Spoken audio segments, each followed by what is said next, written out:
Sega.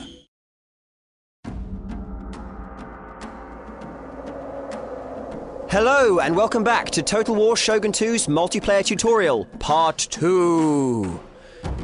This is of course the sequel to the massively successful Shogun Total War multiplayer tutorial, Part 1. Right, now we're having a look again at the avatar I created in the first video. This avatar is of course a verdant green colour in line with my theme, and of course I've set him up quite well from my previous adventurings. What we're going to have a look at now is the retainer system. Retainers are like cards that you play at the beginning of every battle. Retainers give bonuses to your forces and troops, or of course negatives to the enemy armies that you'll face. You'll see that we've unlocked 2 retainer slots by virtue of having a low-level avatar. As we rank up, we'll unlock more slots. For now, we've chosen these 2 retainers to play in our next battle.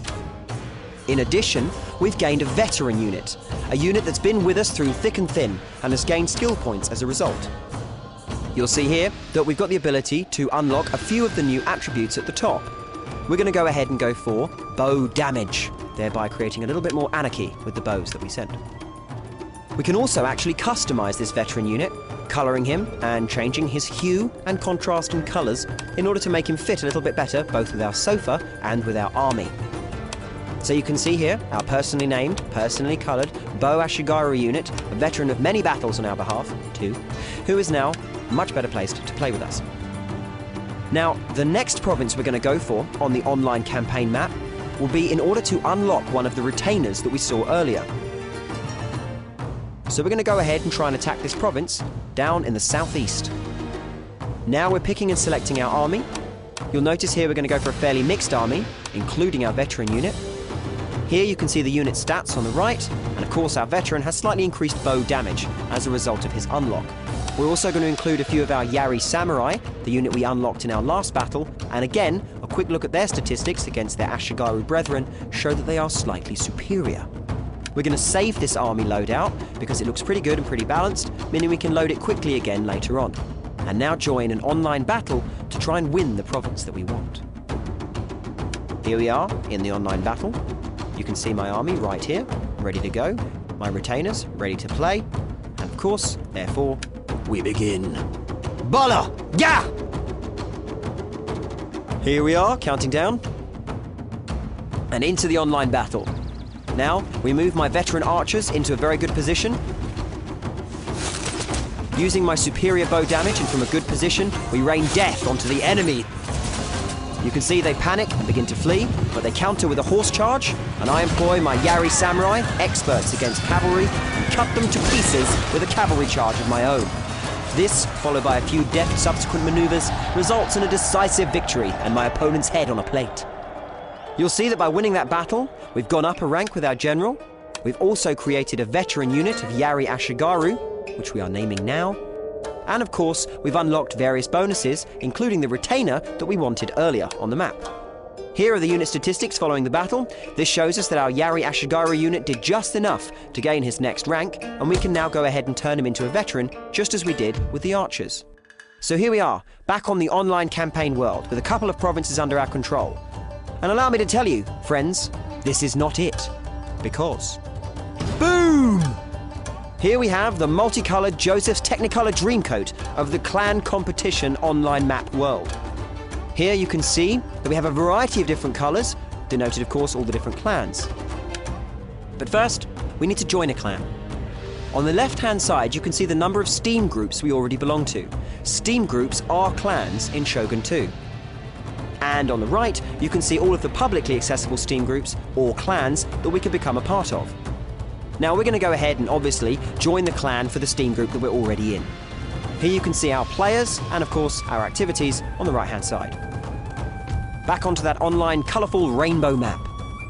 There are 24 clans per division of the online world, and the divisions are arranged in a pyramid. A season lasts approximately 2 weeks. The top 2 clans in any division are promoted and the bottom 4 are relegated at the end of every season. And of course, you'll want to go ahead and make sure the top of the crop is you. All of these lovely pink bits signify territory that we have gained. We're ranked according to the number of regions that we control. You can see that as the right-hand number next to our clan's name.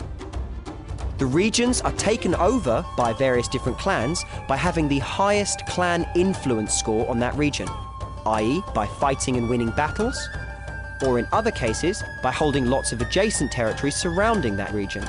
All of these things create an influence. You'll notice that by mousing over a territory, we bring up a tooltip. The tooltip tells us who currently controls the province, the next nearest contenders fighting for control of it, and how much influence our clan has in that province. Again, our influence indicates whether or not we control it, and the number of provinces we control ranks us on the leaderboard. It also shows us how much influence we stand to gain from a victory there. And this is of course what we're looking at for the province that we might seek to attack. Various other modifiers also apply.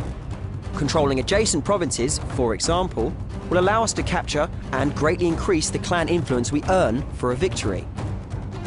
And this is the province we'd most likely want to capture to keep all of our regions together and keep that clan influence high and the number of regions we hold also nice and high.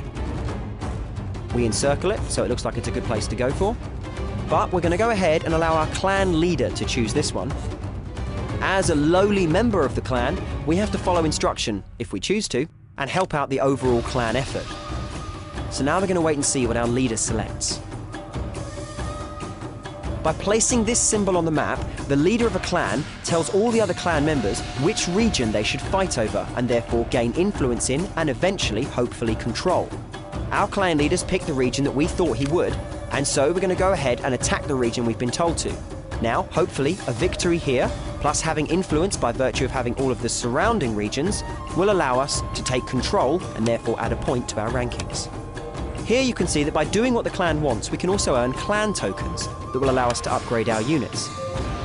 The ensuing battle is tense. We have to use all of our unlocked units and abilities. Spearmen, cavalry, archers, all of them are employed against our enemies.